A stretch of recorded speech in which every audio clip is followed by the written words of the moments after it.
UP board माध्यमिक शिक्षा परिषद उत्तर प्रदेश के साइट पर हाई स्कूल का पेपर दिखाई दे रहा है, जो कि ये मॉडल पेपर के रूप में है और सभी बच्चे इस मॉडल पेपर को सही तरीके से तैयारी कर लें, जिससे सेम टू सेम ऐसा ही पेपर आपकी बोर्ड में आने वाला है। क्योंकि अगले सत्र में जो 2021 और 2022 का पेपर हुआ था, आपका सेम जैसे ही पेपर उसमें आया था, जिससे काफ़ी बच्चे इस मॉडल पेपर को पढ़कर जो है अच्छे अंक प्राप्त किए थे। तो सभी छात्रों से यही निवेदन करता हूँ कि इस पेपर को सही तरीके से आप अध्ययन कर लें, जिससे आने वाले पेपर में आपको अच्छे से इसका ज्ञान हो सके। तो मॉडल पेपर पत्र जो है ये सत्र 2022-2023 का है, कक्षा 10 का, विषय हिंदी का है।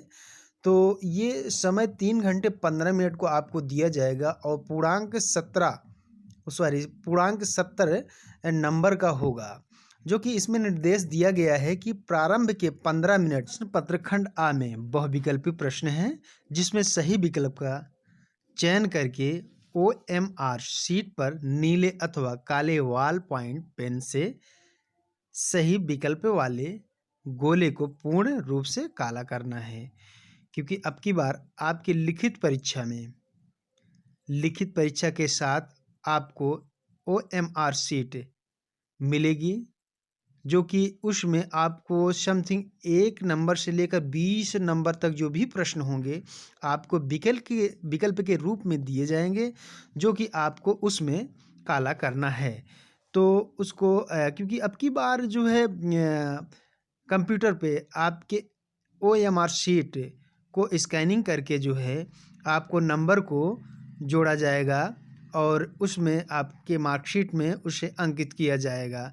तो अब की बड़ी सावधानी पूर्वक से ही बच्चे उसको OMR शीट को सही तरीक़ा से काला करके उसे जो है उस लिखित परीक्षा के कॉपी में उसे नत्थी करना पड़ेगा। तो खंड आ में बहुविकल्पी प्रश्न है, तो प्रत्येक प्रश्न के लिए 1 अंक निर्धारित किए गए हैं। तो आपके खंड आ में जो भी बहुविकल्पी प्रश्न हैं, इसमें 1 से लेकर 20 तक बहुविकल्पी प्रश्न हैं, जो कि आपको 1 नंबर प्रत्येक प्रश्न के लिए दिए जाएंगे और जो है इसमें 4 विकल्प दिए रहेंगे, जो कि 1 विकल्प ही सही रहेगा और आपको 1 विकल्प सही होने पर आपको 1 नंबर दिया जाएगा। तो प्रत्येक प्रश्न के खंड आ के प्रश्न को हल करने के लिए 1 घंटा आपको दिया जाएगा। अगर आपको इसमें 20 प्रश्न जो है आपको मिल रहे हैं, तो आपको 1 घंटे के लिए समय भी दिया जा रहा है। तो आप आसानी से इसको जो है विकल्प को आप कर सकते हैं और खंड बा के प्रश्नों को हल करने के लिए आपको 2 घंटे का समय दिया जा रहा है। तो आप 2 घंटे ये जो है आप निर्धारित समय जो 2 घंटे दिया जा रहा है, इसके अंदर आप जो है अपने खंड बा के प्रश्नों को सही प्रकार से उत्तर दे सकते हैं। तो प्रत्येक प्रश्न के सम्मुख के उनके निर्धारित अंक भी दिए गए हैं। आप हर एक प्रश्न के जो है सामने जो है एक जो भी इसका जो है नंबर है वो लिखा गया है। तो देखते हैं कि ये बहुविकल्पी प्रश्न खंड आ है। इसमें देखिए प्रश्न नंबर 1 है, बाबू गुलाब राय किस युग के लेखक हैं? तो इसमें 4 विकल्प दिए गए हैं, जो आप लोगों को सही लगे कि कौन सा इसमें विकल्प सही है, तो उसको आप जो है उसमें आप MR शीट में काला कर सकते हैं। ऐसा दूसरा प्रश्न है, चिंतामणि किस विधा की रचना है? तो आप लोग इसमें भी जो 4 विकल्प दिए गए हैं, जो भी आपको सही लगे वो उसे MOR शीट में आप काला कर सकते हैं। तो ये प्रश्न नंबर तीसरा है, गबन किसकी रचना है? तो इसमें गबन किसकी रचना है? तो पहला इसमें विकल्प है मुंशी प्रेमचंद, जयशंकर प्रसाद और निराला, फिर उसके बाद हरि कृष्ण प्रेमी हैं। तो इसमें आपको जो अच्छा लगे, जो सही लगे, उसको आप जो है अपने जो है एमआर शीट पे आप काला कर सकते हैं। तो इसमें आप का विकल्प पहला है मुंशी प्रेमचंद, तो आप मुंशी प्रेमचंद के विकल्प को आप जो है उसमें अपने एमआरओ शीट में काला कर सकते हैं। और चौथा प्रश्न है शुक्ल युग की समय विधि। शुक्ल युग की समय विधि जो भी है आपकी आपको जो सही लगे कि ये जो है इसका विकल्प सही है, तो उस पर आप जो है काला कर सकते हैं। तो इसमें विकल्प 1999 से 1938 तक जो है ये इनका शुक्ल युग की समय अवधि थी। पांचवा प्रश्न है नीड़ का निर्माण फिर किस विधा की रचना है। तो इसमें भी 4 प्रश्न दिए गए हैं। तो 4 प्रश्न में आपको 4 विकल्प में जो आपको सही विकल्प लगे उसको आप जो है सही तरीके से आप काला कर सकते हैं। तो इसमें प्रश्न नंबर 5वें में आपका दूसरा जो है जो विकल्प है आत्मकथा, यह सही है। तो दूसरा विकल्प आत्मकथा है, तो इसका 5वें प्रश्न का उत्तर जो है आपका होगा आत्मकथा। अब प्रश्न नंबर 6 प्रिय प्रवास किस युग की रचना है। तो आप इसमें देखेंगे कि 4 विकल्प दिए गए हैं। तो इसमें प्रिय प्रवास किस युग की रचना है, तो आप जो भी आपको सही लगे उस पर आप जो है इसको अपने एमआर शीट में काला कर सकते हैं। तो इसमें हमें द्विवेदी युग सही लग रहा है, तो ये इसका प्रश्न जो है प्रश्न का उत्तर जो है ये विकल्प रूप में जो दिया गया है द्विवेदी युग है। प्रश्न नंबर 7 मधुशाला किसकी रचना है। मधुशाला किसकी रचना है, तो इसमें 4 विकल्प भी दिए गए हैं रामधारी सिंह दिनकर, हरि उद्धव अवधव और हरिवंश बच्चन सुमित्रा नंदन पंत। तो इसमें विकल्प 7वें में तीसरा है हरिवंश राय बच्चन, जो कि जो है हरिवंश राय बच्चन ये तीसरा इसमें तीसरा विकल्प है प्रश्न नंबर 7 में। फिर उसके बाद प्रश्न नंबर 8 में भारती किसकी रचना है। भारत भारती किसकी रचना है, तो इसमें आप को जो है सियाराम शरण गुप्ता, मैथिली शरण गुप्त और जयशंकर प्रसाद और ये है महादेव वर्मा। तो इसमें दूसरा विकल्प सही है मैथिली शरण गुप्त। तो भारती किसकी रचना है, मैथिली शरण गुप्त की रचना है। प्रश्न नंबर 9 आधुनिक काल कब से कब तक है। आधुनिक काल कब से कब तक है, तो आपको इसमें देखना है कि कब से कब तक है, इसको सही विकल्प को आपको चुनना है। तो इसमें हमको सही विकल्प जो है ये पहला है सन 1843 से अब तक जो चलता आ रहा है वो आधुनिक युग में ही आ रहा है। फिर उसके बाद प्रश्न नंबर 10 मतीराम किस युग के कवि हैं। मतीराम किस युग के कवि हैं, तो आपको जो भी इसमें सही लगे उसको आप जो है काला कर सकते हैं। तो इस मतीराम किस युग की कवि हैं, तो चौथा जो है ऑप्शन जो है रीतकाल, चौथा ऑप्शन जो आपका विकल्प रूप में दिया गया है रीतकाल दिया है, यह रीतकाल जो है विकल्प आपका सही है। तो उसके बाद 11 नंबर हास्य रस की अस्थाई भाव जो है, हास्य रस की अस्थाई भाव क्या है, तो इसमें हास्य रस की अस्थाई भाव तीसरा विकल्प है हास्य है। फिर उसके बाद प्रश्न नंबर 12 सोहत ओढ़ पीत पट श्याम सलोने गात मनुनील मणि शैल पर आतप पर्व प्रकाश उपरयुक्त पंक्तियों में कौन सा अलंकार है। तो इसमें 4 विकल्प दिए गए हैं, जो भी आपको विकल्प सही लगे उसे आप जो है अपने एमआर शीट में काला कर सकते हैं। तो इसमें ये 12वें क्वेश्चन में आपको प्रत्येक अलंकार उत्प्रेक्षा अलंकार जो दिया गया है यह विकल्प सही है उत्प्रेक्षा अलंकार। तो प्रश्न नंबर 13 रोला छंद में कुल कितने चरण होते हैं। रोला छंद में कुल कितने चरण होते हैं, तो इसमें आपको ये जो विकल्प है ये तीसरा नंबर 4 चरण होते हैं। तीसरे विकल्प में आपको जो है इसमें दिखाई दे रहा है 4 चरण होते हैं। तो रोल छंद में कुल कितने चरण होते हैं? 4 चरण होते हैं। प्रश्न नंबर 14, आकर्षण शब्द में किस उपसर्ग का प्रयोग किया गया है? आकर्षण शब्द में किस उपसर्ग का प्रयोग किया गया है? तो इसमें 4 विकल्प दिए गए हैं। तो आप जो है इसमें सही विकल्प को चुनकर आप गोले को काला करेंगे। तो इसमें चौथा जो ऑप्शन है, जो भी विकल्प चौथा है, आ जो है आकर्षण का जो उपसर्ग होता है वो आ होता है। तो आपका जो है विकल्प चौथा नंबर आ सही है। 15वां क्वेश्चन, प्रत्यय के कितने भेद होते हैं? प्रत्यय के कितने भेद होते हैं? तो इसमें 4 विकल्प दिए गए हैं। तो आपको 4 विकल्प में से सही विकल्प को चुनना है। तो प्रत्यय में हमें पहला जो है इसका जो है विकल्प जो है 2, प्रत्यय में वेद 2 होते हैं। तो इसमें पहला विकल्प सही है। पहला में 2, प्रत्यय में 2 वेद होते हैं। फिर उसके बाद प्रश्न नंबर 16, पीताम्बर में कौन सा समास है? पीताम्बर में कौन सा समास है? तो पीताम्बर में आपको कौन सा समास सही लग रहा है उसको आप जो है आप जो विकल्प है उसमें विकल्प को जो है सही तरीके से आप उसमें पढ़कर अंकित कर सकते हैं कि कौन सा जो है हमको विकल्प सही लग रहा है। तो आपको जो भी विकल्प इसमें सही लग रहा हो तो उस पर आप जो है सही विकल्प को चुन सकते हैं।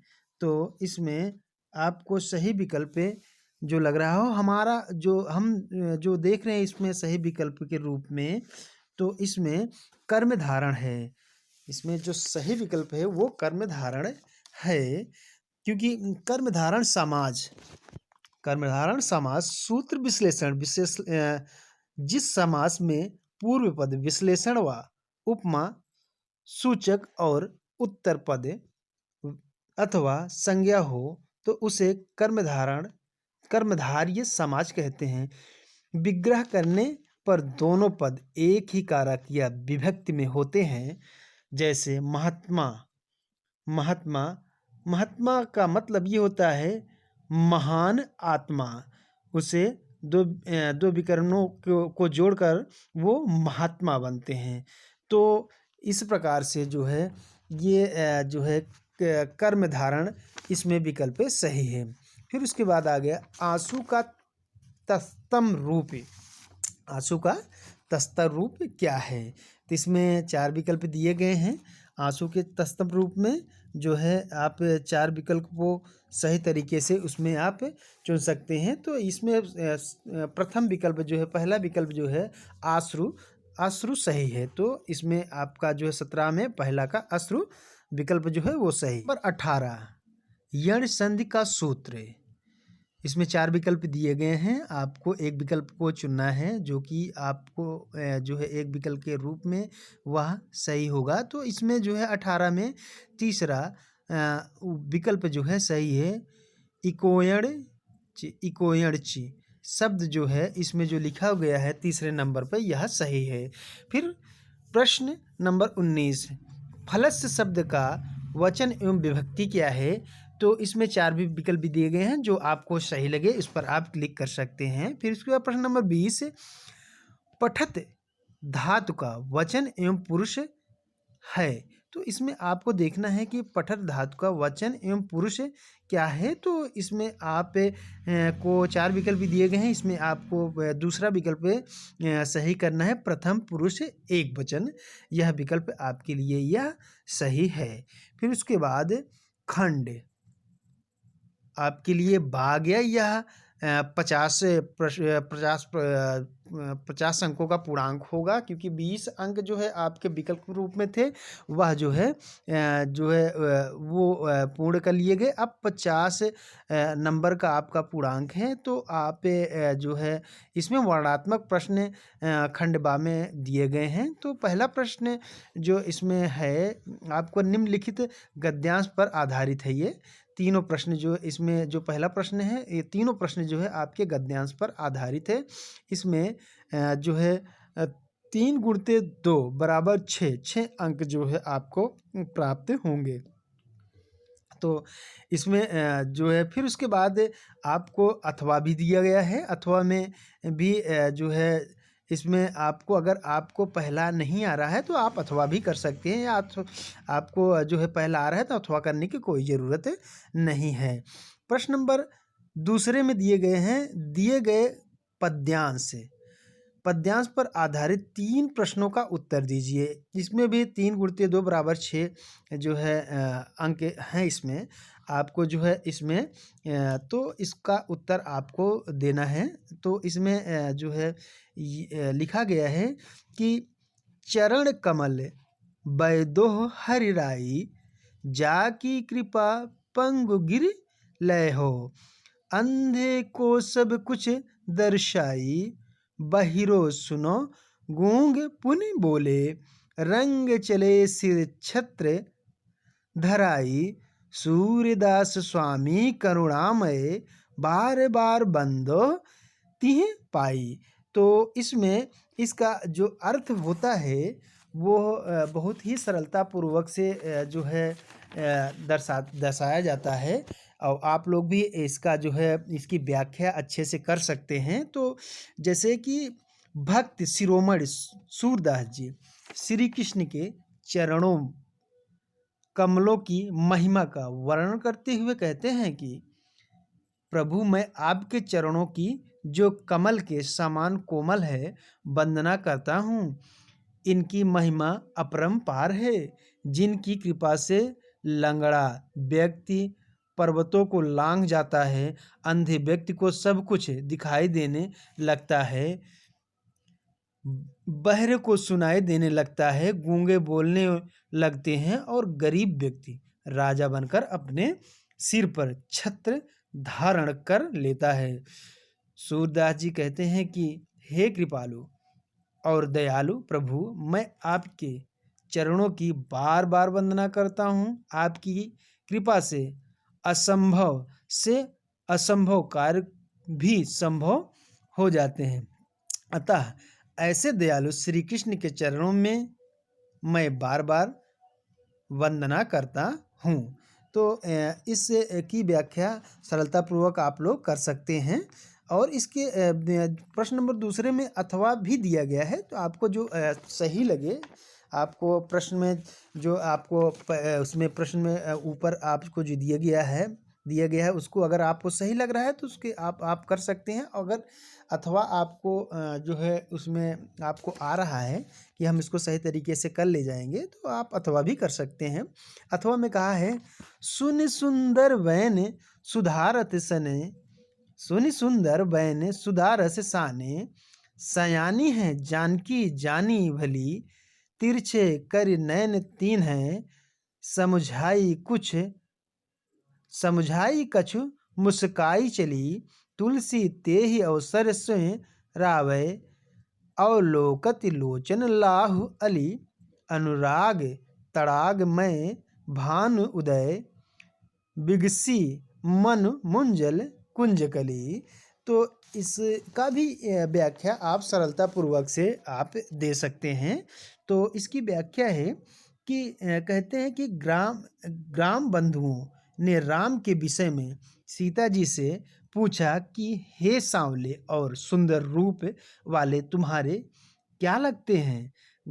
ग्राम बंधुओं के अमृत जैसे मधुर वचनों को सुनकर चतुर सीता जी उनके मनोभाव को समझ गई। सीता जी ने उनके प्रश्न का उत्तर अपने मुस्कुराहट तथा संकेत भरी दृष्टि से ही दे दिया। उन्हें मुख से कुछ बोलने की आवश्यकता ही नहीं पड़ी। उन्होंने स्त्रियोचित लज्जा के कारण केवल संकेत से ही राम के विषय में यह समझा दिया कि ये मेरे पति हैं।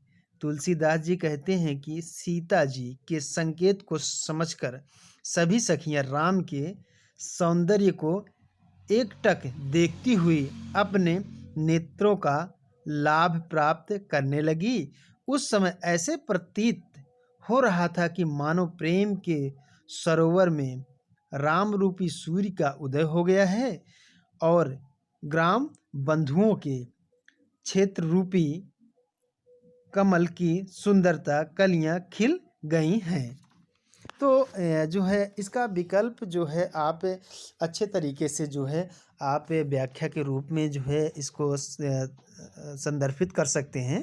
तो प्रश्न नंबर जो आपके ये प्रश्न नंबर 3 दिया गया है, दिए गए प्रश्न गद्यांश में से किसी एक संदर्भ को सहित सहित हिंदी में अनुवाद कर। जो संस्कृत में आपका जो गद्यांश दिया गया है, इसको आप इसकी व्याख्या जो है आपको हिंदी में करना है और इसकी जो अनुवाद है इसको आप हिंदी में जो है करेंगे। अगर आपको जो है ये एकानगरी नहीं समझ में आ रही है तो आप अथवे में जो है मानव जीवनस्य के बारे में आप जो है इनका अनुवाद कर सकते हैं। प्रश्न नंबर 4 है, दिए गए संस्कृत पद्यांश में से किसी एक का संदर्भ सहित हिंदी में अनुवाद करना है। तो इसमें जो संस्कृत में जो दिया गया है ये जो है इसको आप जो है हिंदी में भी अनुवाद अच्छे तरीके से कर सकते हैं। और आपको ऊपर वाला अगर आप कुछ नहीं आ रहा है तो आप अथवा को आप जो है सही तरीके से इसको आप कर सकते हैं। प्रश्न नंबर 5 में है, अपने पठित खंड काव्य के आधार पर निम्नलिखित प्रश्नों में से किसी एक का उत्तर दीजिए। तो आप ये बहुत सारे जो खंड दिए गए हैं इसमें आप किसी एक का उत्तर जो है विस्तार पूर्वक से आप दे सकते हैं, जो कि आपके लिए जो है ये थोड़ा इसका लॉन्ग है तो थोड़ा इसमें अधिक लिखना पड़ेगा। तो आप लोग सही तरीके से इसको पढ़कर जो है इसको अपने जो है पेपर में लिखित रूप से आप इसको लिख सकते हैं। तो सभी छात्र से निवेदन है कि मेरे चैनल को लाइक एंड सब्सक्राइब करना ना भूलें, क्योंकि ये बड़ी मेहनत से वीडियो को बनाया जाता है और आप लोगों के लिए यह दिखाया जाता है कि आप लोग सही प्रकार से जो है हाई स्कूल के एग्ज़ाम की तैयारी करें और आप अच्छे से पेपर दें। धन्यवाद।